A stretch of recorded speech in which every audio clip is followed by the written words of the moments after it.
This episode is dedicated to the memory of Champion White Shadow's Texas Mickey.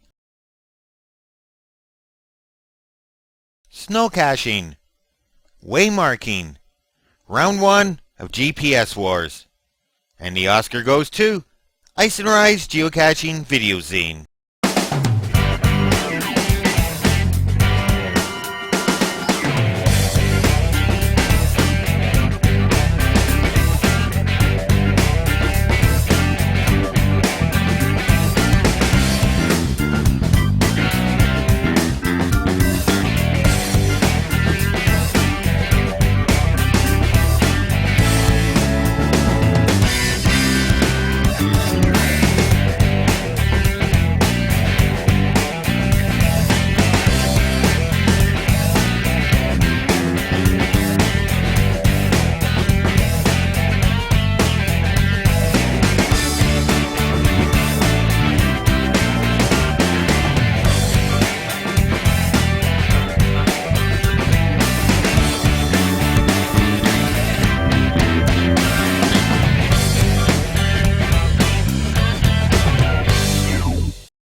Hi there, and welcome to episode 9 of Icenrye's Geocaching Videozine. I'm Icenrye, thanks for watching. If you're new to the show, welcome to the family. This show is basically me with my video camera going around shooting myself doing some geocaching with a few hints and tips and a couple tricks and a whole bunch of other crazy stuff that I throw together, upload it on the internet so you can download and watch at your own leisure. If you're a regular viewer, thanks for sticking around. We appreciate your patronage. Anyway, so I'm out here at the beautiful Prince George Golf and Curling Club filming for this episode. And why did I choose here? Well, it ties in with one of our topics for this episode. It's called waymarking. And as I'll get into a little later, waymarking is the new substitute for locationless geocaching. Essentially what it is you go to a location, take a picture of yourself with your GPS or just report the coordinates, and then that becomes a cache, because they don't use the word cache anymore, they use the word waymarking, but I'll get into that a little further in the episode. However, one of the categories they have is curling clubs, so just by standing here with my GPS in my trusty hand like this, I can now claim a find on this waymark.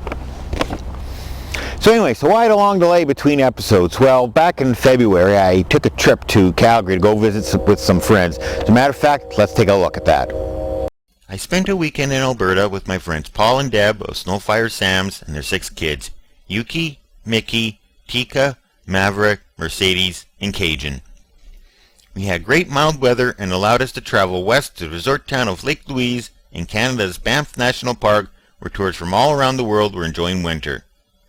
While there, we visited an ice palace built on the lake where the kids were treated like royalty. Nearby were ice sculptures dedicated to some of the greatest movies of all time, such as Ben-Hur and The Wizard of Oz, and also the Oscar Awards. After the sculptures, we worked our way to the end of the lake where we ran into more tourists who stopped to meet the kids. The kids were well trained and don't mind the attention at all.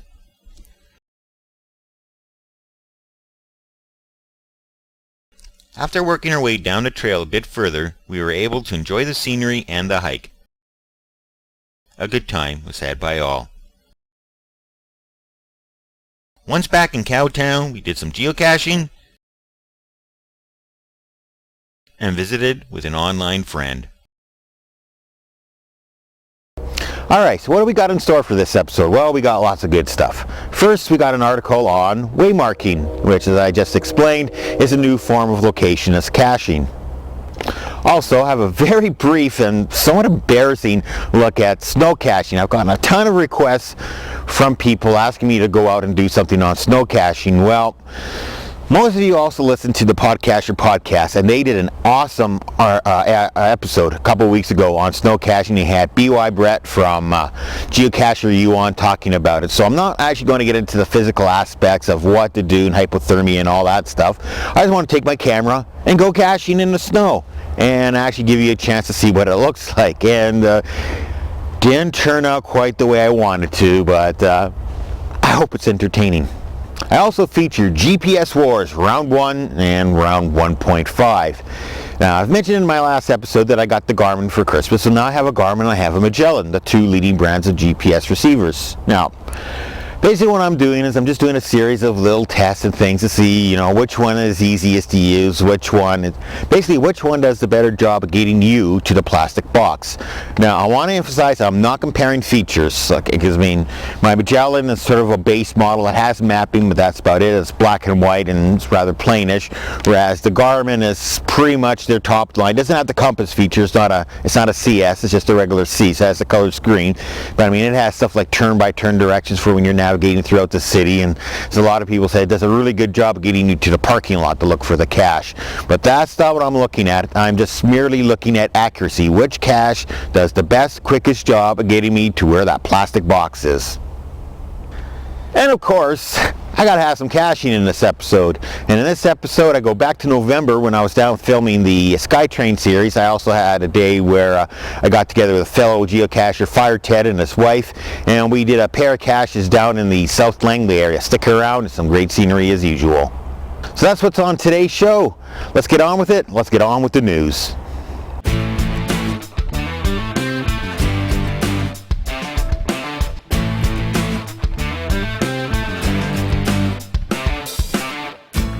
In the news, first off, the Frappr map, hey guys, is growing by leaps and bounds. As of this taping, I'm sitting at 152, which is nice, but as we all know, it can go higher. So if you haven't signed up yet, go to my website, click on the little icon that says the Frappr map, and get your name down, put that little pin on the map, let me know where you're from. Podcast Alley, hey, it's a new month, the votes have been reset, so get on over podcastalley.com, make sure you vote for Icenrye's Geocaching Videozine. As a matter of fact, go to my website, there's that little checklet on the left side, click on it and it'll take care of everything for you. And remember, the more you vote for my show, the more exposure it gets and the more people get to see this wonderful sport of geocaching. Video guides, a lot of people have picked up on this show and they're featuring it prominently in different basically internet TV guides. There's quite a few of them out there. I did a quick search and so far I've found the following: podguide.tv, thepodlounge.com, ivideoblast.com, fireant.tv, and newsisfree.com. So if you guys know of any other directory sites out there that have this show listed, email them to me, because if they're promoting me, I like to promote them. You scratch my back, I'll scratch yours. That's how it works. Coin updates. Wow, since my last episode, I've received 2 new geocoins. One is from Germany. Absolutely gorgeous looking personal German geocaching coin. This one's not going anywhere, so it's staying in my collection. Also, one of my Lower Mainland viewers, Mr. G, sent me a very limited edition Geocachers Volunteered coin. And this coin is just for people who do a lot of work, a lot of volunteering effort with geocaching.com. And I have to admit, I'm very honored to receive this coin. This has gone out to very few people, and to be selected as a recipient of that coin is a true honor. Parks Canada update. Since my last episode, Parks Canada has released new information on their geocaching policy. Any of the information is as follows. Parks Canada recognizes that the geocaching community has worked hard to maintain a respectful attitude towards nature and to promote responsible behavior, and we look forward to collaborating on the development of creative management solutions that enhance the stewardship aspects of the activity.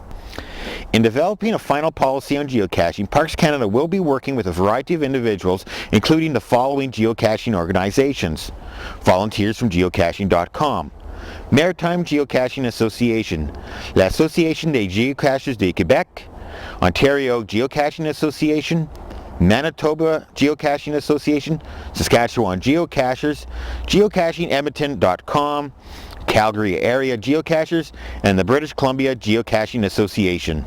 The interim policy outlined below remains in effect until further notice. And that interim policy is what I was explaining in my last issue, where new physical caches right now have been banned, and some of them have been picked up, but they are starting to allow some virtual caches. So I'll have a link to the Parks Canada website. Go there, read it. It's not looking bleak, it's not looking bad. Looks like we're going to get out of this okay. There'll be some rules, it's not going to be willy-nilly, but looks like we're going to continue being able to have fun in our national parks. In other news, 2 of my regular viewers hit major milestones recently since my last episode.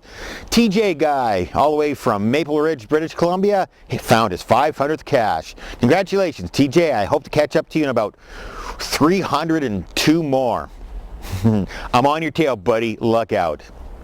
And more importantly, recent new viewer Soul Trance got married. Congratulations, dude. As a matter of fact, Soul Trance writes, "We were married on September 18th in St. Edward, Nebraska, a town of 750 people. While we were in St. Ed for our wedding, we also placed our very first cache, the St. Edward Cemetery cache." Soul Trance, congratulations, best wishes in your future life. And you got a geocaching partner now. But anyways, that's about it for news, so let's get on with viewers' mail.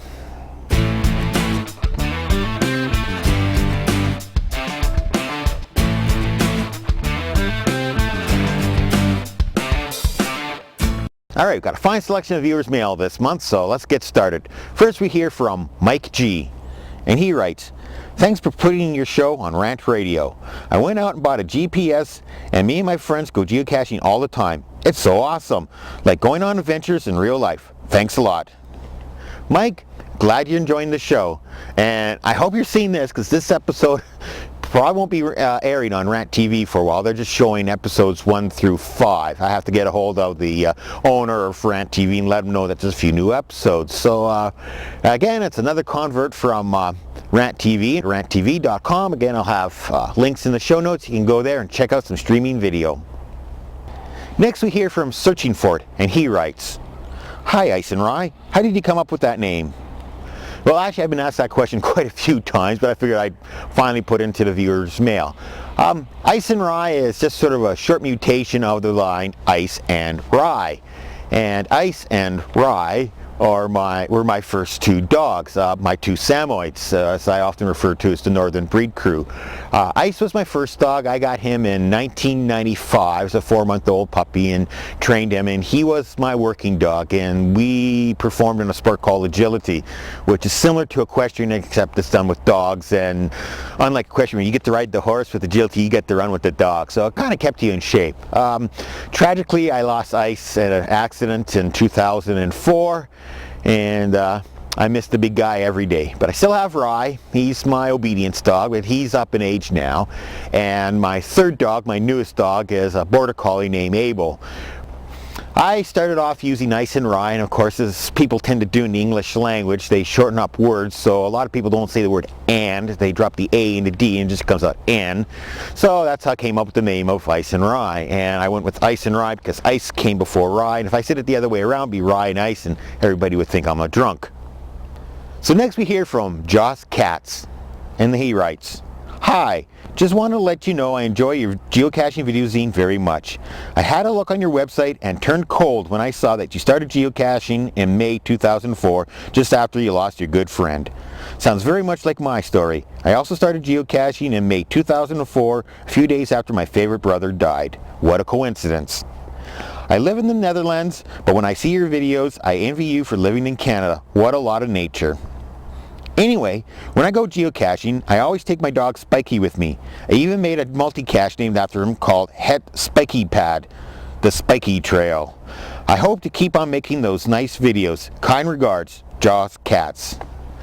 Well, Joss, thank you very much for writing. And yeah, it's a coincidence. We both got into the sport in the same way. So our next letter comes from Bobby McFarland, and he writes, "Sheldon, I just saw your first geocaching episode, and I must say I enjoyed it a lot. I look forward to viewing the other episodes. I don't know how popular geocaching is here in Alaska because I have never looked into it, but a lot of people up here have GPSs for hiking, fishing, hunting, backpacking, etc. So my guess it's a pretty popular hobby. You definitely got me interested. Keep up the good work." Well, thanks for writing, Bob. And as a matter of fact, to answer your question, geocaching is very popular in Alaska. As a matter of fact, if you do a search, you should just be able to enter your postal code from where you live, and the geocaching.com website will show you plenty of caches in your area.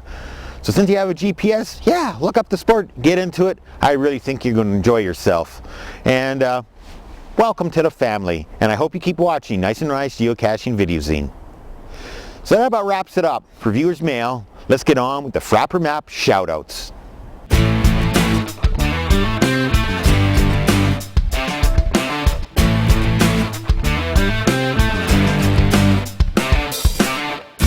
Time for Frappr Map shoutouts. And this month the shoutouts go to Frodo13 from Poland, Privateer C from Nova Scotia, Chili Buster from British Columbia, Eric VW1 from Calgary, Malot from the Netherlands, Max Samet Jr. from Germany, and Steve Kruger from Pennsylvania. Guys, thanks for joining my Frappr map. And again, if you haven't joined up yet, get to my website, www.icenrye.com, click on the Frappr map icon, and put your pin on the map. So if you're not lucky enough to live in a temperate area on this great planet Earth, chances are you have to put up with something called winter. And for those of you who don't know what winter is when it gets really cold and you get the stuff on the ground. It's called snow. And depending on your point of view, it could either be a lot of fun or a pain in the butt. Well, like everything else in life, geocaching goes on during the winter months. Now, I've had a lot of people phone in or email me and say, hey, can you do something on winter geocaching? Well, that's basically what this is going to be. I want to do something a little different. There's tons of articles out there on what to do when you go winter caching. As a matter of fact, there's an awesome article at Geocacher University, and I'll throw a link to that in the show notes. But what I want to do is I want to show you what it actually looks like. So the cache we're looking for today is actually one of my own. And I'm going to go drop in on it because I've never looked for this cache in the winter, and I know it's very difficult during the summer, and a few things change during the winter that I'll get into as we get closer to the cache location.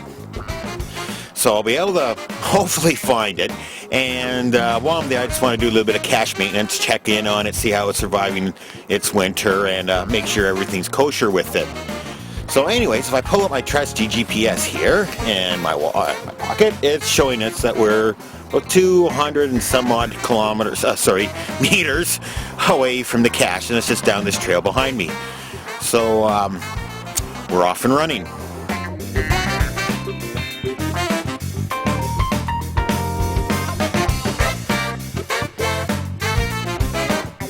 So now we're approaching the cache area. The unit says we're about 15 meters out. It's just in this clearance area behind me. So one of the fun aspects of snow caching is the actual snow. It's bad enough that the cache is usually at the base of a tree with rocks and sticks on top of it, and now there's also about a foot or so of snow. And well, a lot of times the way you find a cache in the winter is good old-fashioned digging. Now, if you've checked the various websites and such, one of the more commonly suggested items to take with you snow caches is a good shovel. And I have to chuckle because the cache I'm looking for, Road DUNBC, someone actually looked for it last year by poking a stick into the snow, and at the time I was using a Gladware container, and they hit it with the stick, and the container kind of like blew up. But so now it's in a good sturdy lock and lock, which should be surviving the winter. But again, that's all part of the cache maintenance thing that I'm doing, just to making sure that it is surviving the winter okay. So 15 meters behind me, he's hidden in the woods somewheres, and I've always had trouble finding this cache myself, so wish me luck. I may need it. It'd be embarrassing not finding my own cache. Well, if we take a look around the area, it's starting to resemble a bit of a war zone. The snow's been moved and packed down, and there's sort of tracks everywhere. But alas, I cannot find that little Tupperware box, so I think I did a really good job of hiding it. So I noticed I can dig down the snow, and then after a while you get to some like really hard ice and such from when we had a freeze and thaw cycle. So I probably found this bomb just not digging down deep enough. I'm looking in the wrong place. You've been watching the show long enough, you know I didn't have a fair number of DNFs. So anyways, we're just gonna write this off as a oops, and hopefully the cache itself was doing fine. We'll have to come back in the spring when there's a little less snow and check it out. But yeah, that's winter caching in a nutshell. Lots of snow. Caches are considerably tougher to find, but if you want to see what it looked like, you just saw some here.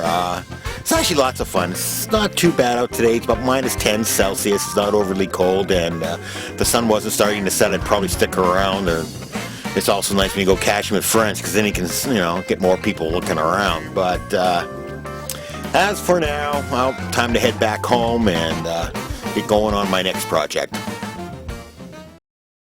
So those of you who've been in the sport of geocaching for a while have probably discovered a form of cache called locationless caches. And simply what they were is, they'd say, for example, totem pole. Go find a totem pole, take a picture of your GPS in front of the totem pole, post it here, and you get a credit. For example, this totem pole behind me. I've actually used this on a log. Well, Groundspeak has since disabled locationless caches, and what they've done is they've invented a new category called Waymarking. Now, as of this taping, Waymarking is still in beta, but I do believe it's now open to all members. It started off originally for premium members, but I now believe it's open to the general public. And what Waymarking is basically locationless caches gone wild. Basically, if it's a building, if it has significance, you can now call it a waymark. They don't use the word cache anymore, it's now a waymark. For example, I'm here in the Civic Plaza area of Prince George, and just from this spot I have a totem pole, an art gallery behind me. Behind that is our civic center. Next to that is a public library. And in the little cubby hole over here, there's an outdoor skating rink. I have a swimming pool over here, and next to the swimming pool is a statue of Terry Fox. I now have public buildings, recreational facilities, arenas, libraries, civic centers, art museums, which are all now current waymarking points, and I can actually go online and book them. And a lot of these, in order to get a credit for a lot of these waymarks, it's the simple situation of just take a picture of yourself with your GPS receiver. For example, if I just reach into my pocket here, pull up my receiver, smile for the camera, and now have a picture of me with my GPS receiver in front of the totem pole. And that's it. So, what do I think about waymarking? Well, it's an interesting concept. There's some really far out, for lack of a better word, description categories. There's various restaurants. There's a lot of brand name stuff, which when I first saw I thought was rather interesting, because I know Groundspeak and geocaching in general generally tries to avoid a lot of commercialism. I ran into this, mentioned before, with my first geocache event. I wanted to call it, after a popular donut chain in Canada, and they wouldn't allow me because it was too commercial. Yet there's a waymarking category for that chain of donut shops. So I'm not exactly sure where they're going with it, but hey, it's another way you can get out, have fun with your GPS receiver, and learn how to use it, navigate, have fun. And if you do enough of them, you could probably create a subcategory called Prince George Waymarks and give coordinates for all these different civic attractions. So there you go. It's rather short and sweet, but my take on the new sport of waymarking. Brand names. You can't live without them. And it often leads to some interesting conflict, shall we say. Coke versus Pepsi, Ford versus Chevrolet, BMW versus Mercedes, Timex versus Casio. You know where I'm going with this. Yes, GPS wars. As I mentioned in my previous episode, I got this lovely Garmin GPS Map 60 for Christmas. I'm just going to slide that into my pocket here, switch hands, and if I reach into my other pocket, I have my trusty Magellan Sport Track map. And what I'm going to do is I'm looking for a cache. I know where it's located. It's actually one of my own. It's the same cache we used in the winter caching segment. And they're both punched in, and what I'm going to do is I'm just going to go looking for the cache using the two GPSs and see how close I get, which one gets me closer to where the actual coordinates are. Let's start working down the road here. Now, when I originally set out this cache, the coordinates were taken with my old Magellan, so in theory, if the Magellan is different than the Garmin, the Magellan should actually get me closer to the location. Now, for those of you who read a lot in the forums, you know that each brand of GPS has its own highlights and has its own drawbacks. Garmin seems to have a reputation, some people feel, for losing the signal in the woods. Now, it's hard to tell because we're in the middle of winter here, but there's usually a lot of leaf cover around this area. It's actually one of the reasons why I'm looking for my cache here in the middle of winter, because even with my Magellan, I generally don't get the best of signal. And that's one of the things I'm also doing with my cache maintenance, and I just want to check out the coordinates, see if I have to adjust them any. Because I've had a few people post that the cache has been difficult to find. So, Garmin's problem is people claim that it loses the signal in the woods. Magellan, on the other hand, and this is something I've experienced quite a lot if you've watched my older episodes, has something called a boomerang effect. And what that is, if you walking towards a cache and you're walking too quickly, the unit will actually take you past your waypoint, and then it gets all messed up from there. Previous episodes you've seen, I've walked over 30 meters past the actual cache location. The needles told me, hey, you're on top of it. I put the unit down, go looking for it, and I come back and I'm 30 meters off. Well, that's the boomerang effect. So the way this is going to work is that I'm going to first locate the cache with the Garmin, and because I want to check the coordinates that I took with the Magellan versus what I get with the Garmin. And then after that's done, I'll come back out here into the woods and go and relocate the cache with the Magellan and see how close I get. So I'm just looking up ahead here, and I see we're getting close to the clearing. So I'll put the camera down for a second, grab a unit, and we're going to do a little bit of searching. Okay, so I'm in a clearance area. The Garmin's telling me that it's about 16 meters in behind me. And again, I'm going to go find it with this unit first, see how good I do with it. And then I'll come back and head back up the road a ways and pull out the Magellan. So when we track down the cache, I'll let you know how things go. Well, I'm good and truly deep in the woods now, and I actually just saw a little marker that I left for myself to remind me where the cache is. And you know what? I'm having a heck of a time finding it. There's a lot of snow here. Let's just tilt the camera down. There's at least, you know, a good foot of snow or 30 centimeters for the rest of us. Now, I admit I did cheat a bit. I have pulled out the Magellan, but I'm getting some interesting readings. Let's just show them. So they're sort of pointing off in a couple different directions, and a lot of that I noticed as I was going through here.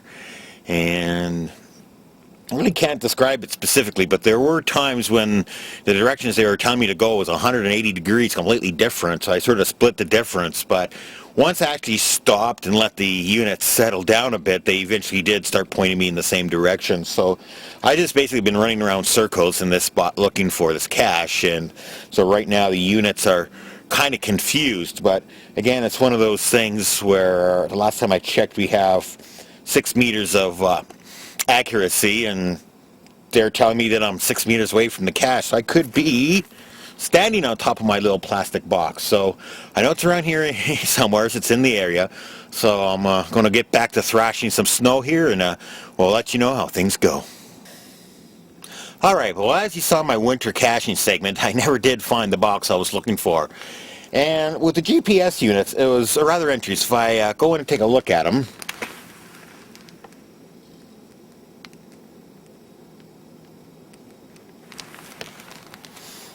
you can see that they're basically just 2 meters apart, but they're pointing me off in the same direction.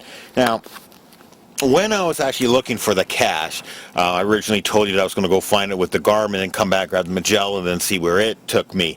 And I decided, well, let's do both at once. So I was actually holding both units in the same hand. And the Garmin never seemed to lose its signal. It always had an arrow going the right way.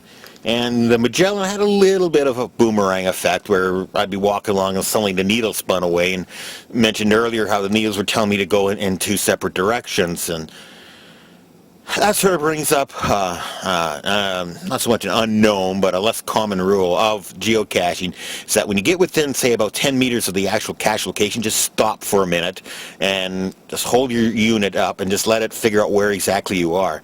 And I found with both units, when they were telling me to go this way and that way, that if I just stopped, counted to 10, they eventually told me to go the same direction. So, who's the winner in round 1 of the GPS Wars? Well, I'm going to call this one a draw. So, I'm going to make you watch more episodes to stay tuned and find out what comes up next. Well, since Road to UMBC was, shall we say, a failure, I decided to stop by another one of my known caches and see what would happen. And if we take a look at the GPS units, you'll see that they're both reading 3 meters from the cache. And if I were to go through the menu, you see that we have approximately 6 meters of accuracy. And well, I'm actually leaning on the cache. So again, both units are pointing to the same place. They're both reading the same distance. So we have to call this round 2. We'll call round 2 a draw. So stay tuned for future episodes of Icenrye's Geocaching Videozine, for future episodes of GPS Wars. So back in November when I was down in Vancouver filming the SkyTrain series, I took a day off and did some caches with my friend Fire Ted in the South Langley area. And the caches were Campbell Valley South and Irene Trail.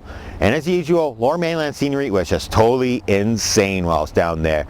So sit back, relax, enjoy the footage. So Campbell Area Regional Park is a fairly large plot of land in the southern end of Langley. As a matter of fact, it goes almost right down to the U.S. border. As a matter of fact, I'll go like this. I'm in the U.S., I'm in Canada, I'm in the US, I'm in Canada. You get the idea. So if you remember from episode 4, I did the Campbell Valley Surprise. Well, someone else did that catch, was so impressed they decided to do their own version using the south end of Campbell Valley. So we're out here, we're near the 8th Avenue entrance to Campbell Valley, and we're going to try another cache called Campbell Valley South. And it's similar to Campbell Valley, that it's a multiple step cache. You have to go around, find signs, get clues, pop in your GPS unit and go looking. So the first checkpoint's about 50 meters behind me here. GPS is running, and let's see what we can do. Let's go. Campbell Valley South. So we're at the first checkpoint, we got our information. Plug into the PDA, do a little bit of math, punch in the next set of coordinates, and we're off to find the second tip. And according to our GPS, it's about 220 meters directly behind me. So let's get going. Let's not waste any more time.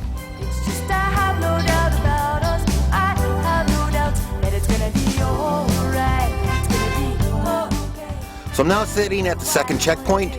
We got our numbers. We're off to the third checkpoint, which is just about 80 meters behind us. Just a little sign. So beautiful area around here. It's slightly different scenery than the North Cache. This is right now we're just in this huge open field. If I had the kids here with me, boy, they'd be chasing after the frisbee and having a wonderful time.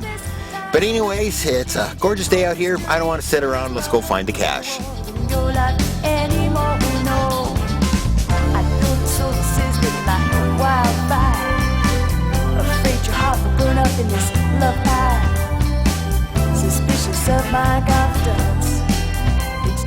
So we're now at the final checkpoint. We have our final set of chords. We've done the math, punched them into the GPS, and now we're looping back towards hopefully finding the cache. So with just luck.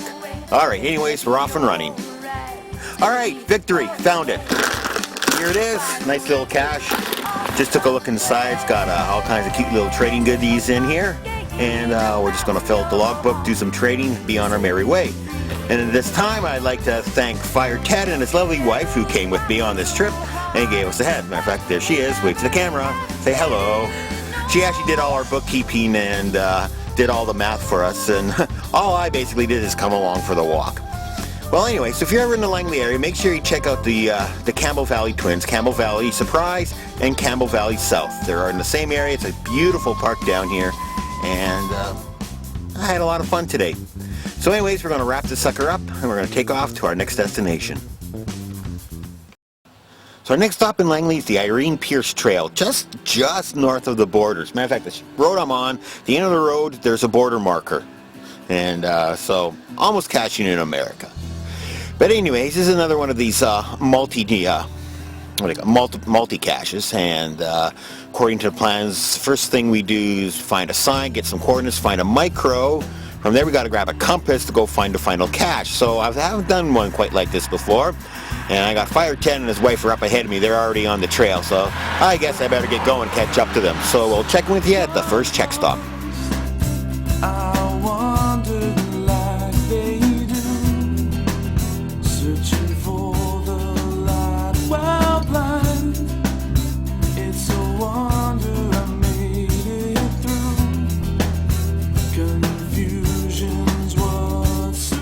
So we've reached the first checkpoint.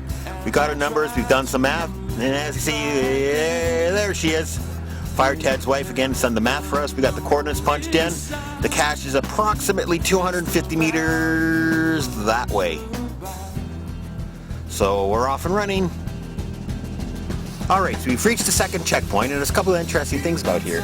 First, you get a little card giving you directions to the final cache, and you get this weird magnetic device that a lot of people haven't seen before in their life.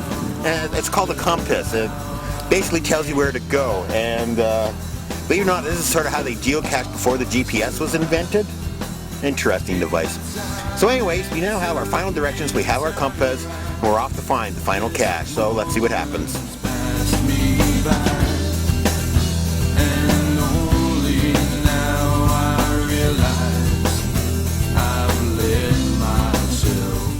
So we've run into a small problem. Have a look.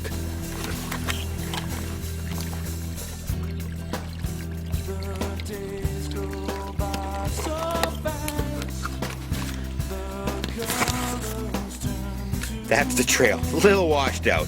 So we're going to backtrack. We're going to try something different, or we just might have to give up on this cache. But gorgeous area around here, and it's not too far from the Campbell area twin. So Irene Trails, if you're in Langley, check it out. We're going to backtrack and see what else we can come up with. Well, when you get to the micro cache, it gives you directions how to specifically find the final cache. So you get a compass, you get a set of bearings, and then you go out and you do some good old-fashioned orienteering. Well, as you saw just previously, the trail was washed out. So we used, shall we say, a little bit of reverse psychology, and basically went back and worked the trail backwards. And guess what? Found it. Cool little cache. It's big enough, so I'm leaving one of my signature items, a DVD of the first 5 episodes, plus some bonus footage. So if you're ever in the Langley area, make sure you check out Irene Trails, and it's a fun cache, and wear good boots, just a little bit of water on the trail. So again, thanks to Fire Ted and his lovely wife for doing all the math for us, and we got to go back to where the micro is and replace the borrowed compass, and Domarak and Kanazuk, great cache. Thanks guys, talk to you later. So as you can tell, the South Langley area is probably one of my favorite areas of caching in the entire Lower Mainland. I really like it down there because it's still wide open and there's lots of space and there's trees and trails and grass and mud and bugs and wild animals, and it gets you away from a lot of the hustle and bustle of the metropolitan area. So I hope you enjoyed the segment, and as a matter of fact, I hope you enjoyed the episode because we're pretty much at the end now. But just before I go, just a couple quick notes. First off, email, comments, stories, pictures. If you got anything you'd like me to put on my show, please email me. My address is geoicenrye@icenrye.com. Send me your stories, send me your pictures, tell me tales about geocaching, tell me about getting lost in the woods, tell me about anything you like. I'd love to hear from my viewers and put it on the show. As they say, in the meantime and in between time, that's it. Another episode of Icenrye's Geocaching Videozine. Have fun, cache on.